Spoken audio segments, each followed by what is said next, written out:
Good morning. It is Friday, the 15th of May. I'm Maeve McMahon, and this is Europe Today, your daily date with Brussels news and beyond. Thanks for joining us. Coming up, in a dramatic development being closely watched by the EU and NATO, Latvia's Prime Minister Vika Salina has stepped down suddenly following a security crisis involving Russian-bound drones entering Latvian airspace.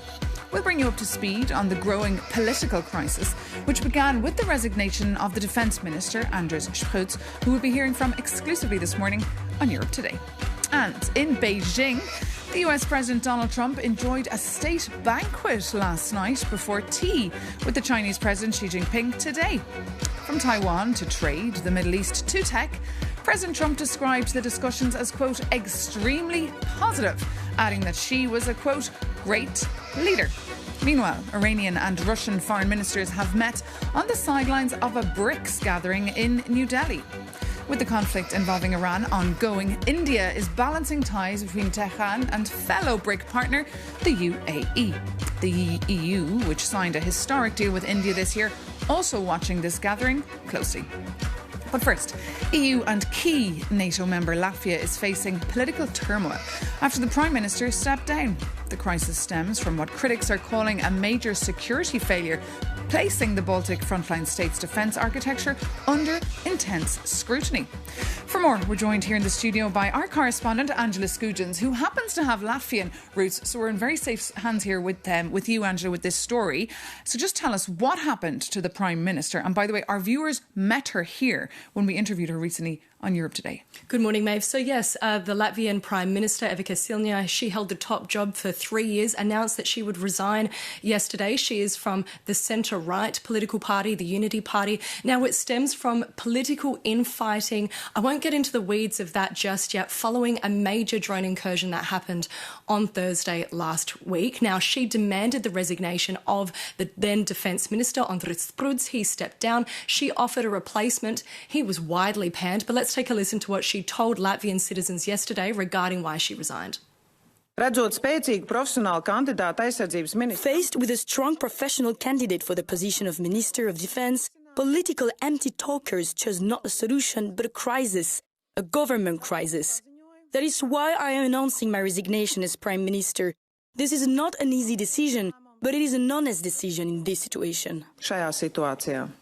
And Angela, what happened with these drones? What exactly were the failings? Yes, so on Thursday last week, 3 stray drones from Ukraine crashed into Latvia. Now, they were suspectedly diverted to that Baltic nation from Russia. No civilians were injured. There was a brief fire. However, many citizens claimed that they only received a warning message regarding the incident an hour after it occurred. So there clearly are massive failings when it comes to civil preparedness, the text message, but also where were the air defences? We also saw this morning that Finland themselves experienced their own drone incursion, raising fresh questions regarding these Baltic and frontline nations' ability to ward off Russian aggression when and if it comes. Now, experts have also suggested that the political turmoil creates massive vulnerabilities for Latvia, particularly in the run-up to that parliamentary election in October. Now, I managed to speak exclusively with the former Defence Minister Andris Shpruz yesterday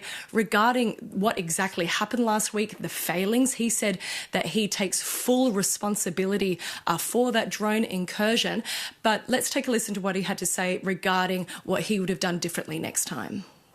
Well, it is not easy to have some kind of silver bullet, and I have expressed it always that it is difficult to deal with drones which have lost its trajectory.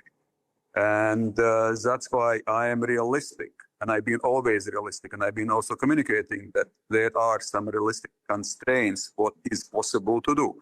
At the same time, yes, we are moving forward with our air defenses. We are moving forward with learning from Ukrainians and creating those experiences. Critical part is here, certainly the communication with society. So we need to communicate. This is also the lesson. Can you communicate more? Also communicate realistic solutions, what is expected and what we can do. It is important that we are closely cooperating with different other institutions because it is not just about defense sector. It is also about civil defense.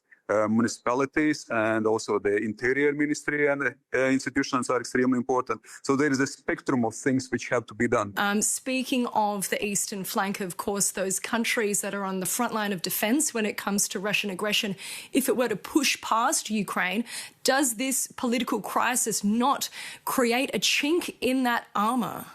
No, I don't think so. I think that we are united. And as I said, sometimes domestic challenges, if not to say crises, happen. It is what we have, democracy, and it's absolutely the good thing that, of course, we have the different approaches and diversity of opinions also within society and different expectations. And we, of course, also portray, our parties portray the interests also of specific societal groups. So that's why it is also the part and parcel of the democratic process. But I have full trust in our unity as a NATO allies, in our support in Ukraine against Russian aggression. So this is what unites us and will be. So I have no any doubts, despite some domestic turmoil and turbulence. Angela Scutens there speaking to Latvia's former defence minister on a story which, of course, has big stakes for Europe, given the country plays a huge role in helping Europe's security. But now, moving on, Donald Trump is wrapping up his 3-day visit to China in talks he has described as, quote, incredible. He'll sit for tea again today and a diplomatic lunch before departing for Washington. Donald Trump has already invited Xi to DC in December for further talks. To look into the substance now of these talks, beyond the pomp, we're joined by Euronews' Stefan Krobe. Good morning, Stefan. Good morning, Maeve. So beyond these lovely walks in the Rose Garden and the duck over the state banquet last night, what were the disagreements, Stefan? Well, it was really a tale of he said, G said. There were not certainly any open disagreements, but the readouts from the two sides offered some varying and somewhat diverging accounts of what was actually discussed. Now, the Americans focused primarily on trade and the economy, focusing like Chinese investment on in the US, expanding market access for US companies, etc. What was missing, though, was any mention of Taiwan, which is absolutely central for China. The Chinese statement said that Xi stressed to President Trump that the Taiwan question is the most important issue in China-US relations and could fast lead to clashes and even conflicts if mishandled. So that was a stark warning. On Iran, the Chinese readout simply said that both presidents exchanged views, while the Americans' account quoted Xi as being much more accommodating to the US view. In an interview afterwards, Trump even went further. Take a listen. President Xi would like to see a deal made. He would like to see a deal made. But he said, I would love to be a help. If I could be of any help whatsoever, he'd like to see the Hormuz Strait open. He said, if I could be of any help whatsoever, I would like to help. Yeah, there you go. Trump also said that Xi had pledged not to send any military equipment to his Iranian ally. On the whole, both praised each other lavishly at the state banquet, certainly catnip for Donald Trump. And the difference in language compared to how Donald Trump described China, the anti-Chinese rhetoric during his first term, was quite striking, Maeve. And you mentioned that state banquet. We saw a lot of American CEOs getting selfies taken with some of the participants there. But what are these CEOs actually taking home? Well, first and foremost, Xi gave Elon Musk, Tim Cook and all the others a somewhat reassuring message that China remains open to business and sees U.S. companies as important partners rather than adversaries. He also framed the economic relationship in geopolitical terms, saying that what is good for one country is also an opportunity for the other. He was essentially signaling that Beijing wants foreign investment and does not want a full-scale economic confrontation. Now, in terms of corporate news, Xi announced that China would buy 200 Boeing aircraft. That number is much, much lower than everybody expected, around 500. And as a consequence, investors on Wall Street were rather subdued. The share price of Boeing went down. But we'll see whether there are other major announcements by the end of the day. We will indeed. Stefan Kobe, thank you so much for that update. And now to London, where obstacles on the left and right of the UK Labour Party are making this one of the worst week in politics for the Labour Prime Minister Keir Starmer. Wes Streeting has resigned as Health Secretary, saying he has lost confidence in Keir Starmer's, and this is, of course, deepening the political crisis for the Labour government. For more on this story, I'm joined now by our correspondent, Shona Murray, who actually covered Brexit and also UK politics for many years. So lovely to have you with us, Shona, this morning. Is it inevitable now, do you think, that Keir Starmer will have to step down? I think that's what the consensus is, Maeve, because we had this abysmal election results last week. You had a very underwhelming speech subsequently, and then you've had a slew of resignations. This most sort of, I suppose, important of which was yesterday, Wes Streeting, the Health Secretary. And, you know, I suppose when you look at what he said in his resignation letter, it was extremely withering. It's hard to see how Keir Starmer can hang on. Let's have a look at what he said. He said, "Where we need vision, we have vacuum. As you know from our conversation, having lost confidence in your leadership, I've concluded it would be dishonourable and unprincipled to remain in post." It's difficult, though, to see how the road ahead is for Wes Streeting. It doesn't seem that popular amongst the Labour Party. Then you have other people like Andy Burnham, who is not quite an MP. He's a mayor of Greater Manchester, so there has to be a by-election for him to be an MP to then challenge Keir Starmer. So we're looking at a long enough road, which could be death by 1,000 cuts, which means that Keir Starmer could be a lame duck Prime Minister for some time, which is obviously problematic for the EU. Less than 2 years ago, he became Prime Minister, and everyone thought here in Brussels, stability once again. Well, you mentioned the EU, of course. What does this all mean for the EU-UK reset? Yeah, well, Keir Starmer's been inching towards this, and in the next few weeks there is due to be another EU-UK summit, similar to the one that was last year. We haven't got a date for it yet, but what they're supposed to agree is this SBS deal, which means that the UK can once again export food into the EU like they did before Brexit, once they follow all EU rules. Now, this is going to be problematic for a lot of Brexiteers, because that's one of the reasons why they wanted to leave the EU. But it's, you know, it's a very, very interesting situation, because Brexit has not gone away. Brexit by proxy is still there. If you look at the last week's elections, Nigel Farage did very well, the arch Brexiteer, and he did very well in Brexit voting areas. So the question is, for every Prime Minister for the next few years, do you move towards the EU and say, forget about those Leave voters, or do you support the majority of British people who actually want much closer EU relations? I mean, if you look at the polling results, even a few weeks ago from YouGov, 55% of British people would like to rejoin the EU, and that's across all voters, including Leave voters. So, I mean, it's going to be problematic, but I think that Brussels would like to see the British have much closer ties, of course. And if you look at the British economy since Brexit, it's unobjectively been bad. You see investment down by 18%. You see employment down by about 5%. You see GDP down by 6 to 8%. So it's very, very difficult moment for any Prime Minister to try to deal with the growing Nigel Farage party, which is anti-EU, and also then you have, of course, the other part of the country who wants to say, well, look, we need to do the best for our economy, you know. OK, Shona Murray, thank you so much for that very comprehensive update. And now we can move on to the Eurovision Song Contest, which celebrates its 70th anniversary in Vienna this weekend. The singing contest, organised by the European Broadcasting Union, known to most of us as the EBU, was founded to unite the continent through music, but it's facing growing divisions both on and off the stage. Jakub Janis tells us more. Have you ever wondered what makes a hit in 2026? According to Spotify, there is a literal formula for the perfect entry. A tempo of 127 beats per minute, a 4/4 time signature, and a key of F major. But this year, the biggest hit is not a melody. It is the politics. Vienna is hosting the 70th anniversary of Eurovision, but the United by Music motto is under its heaviest strain yet. So let's look together what's behind the glitter. With only 35 participating countries, the lowest level since 2003, the competition is struggling to survive the grit of real-world geopolitics. And Europe is witnessing its largest boycott ever, with 5 nations, so Spain, Ireland, the Netherlands, Slovenia and Iceland, pulling out over Israel's inclusion. And in a move of a direct protest, Slovenia has replaced the live broadcast with a documentary series titled Voices of Palestine. And even inside the arena, Israel's Noam Betan qualified amidst a wall of both cheers and protests. So it seems like this edition has become a high-stakes revenue gamble for an event that organizers claim was watched by over 160 million people around the world last year. And following the vote last December to confirm Israel's place in the contest, President Isaac Herzog argued that the country deserves to be represented on every stage. He also described the move as a vital demonstration of solidarity, fellowship and cooperation.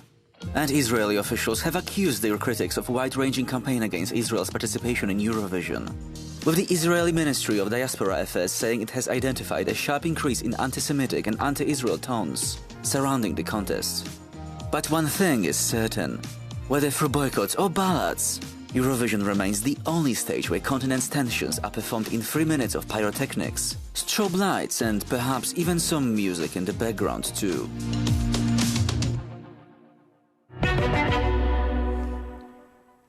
Jakub Janis there for us, and as you heard there, Spain is one of the song contest's biggest financial donors, but this Saturday they'll be running their own musical special, The House of Music.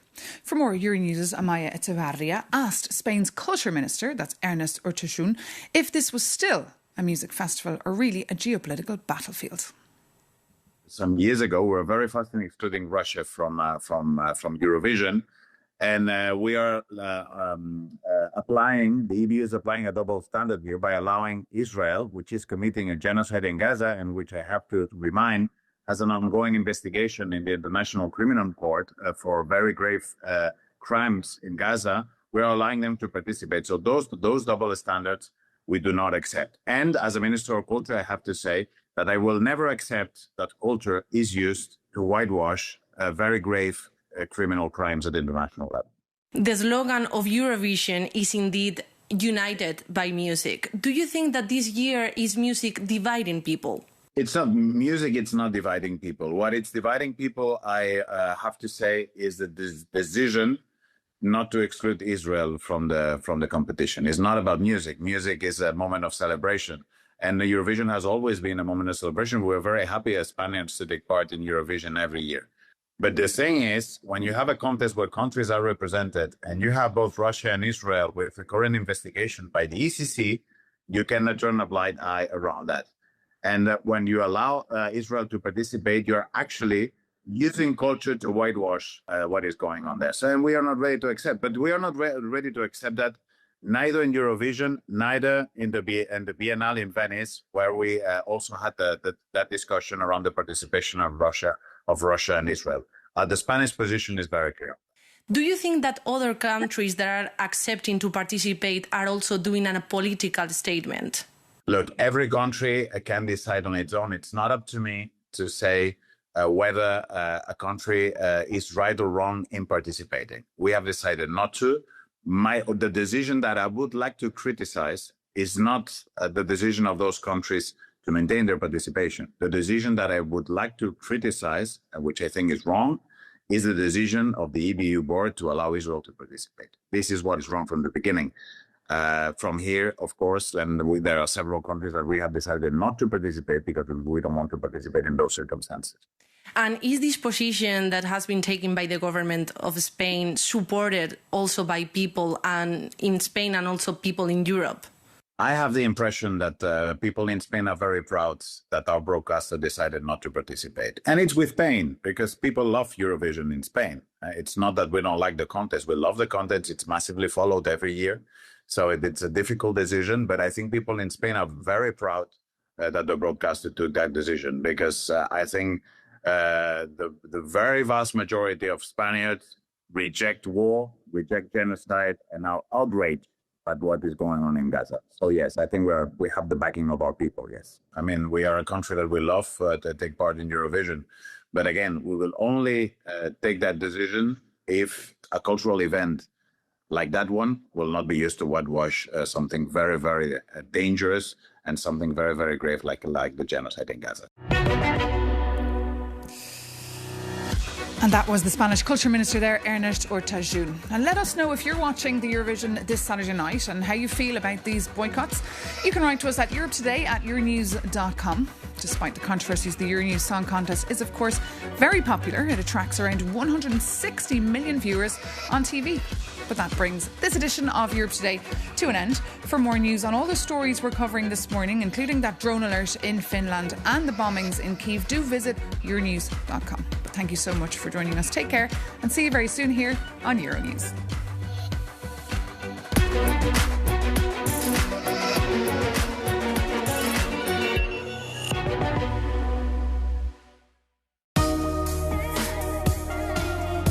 Gloves off.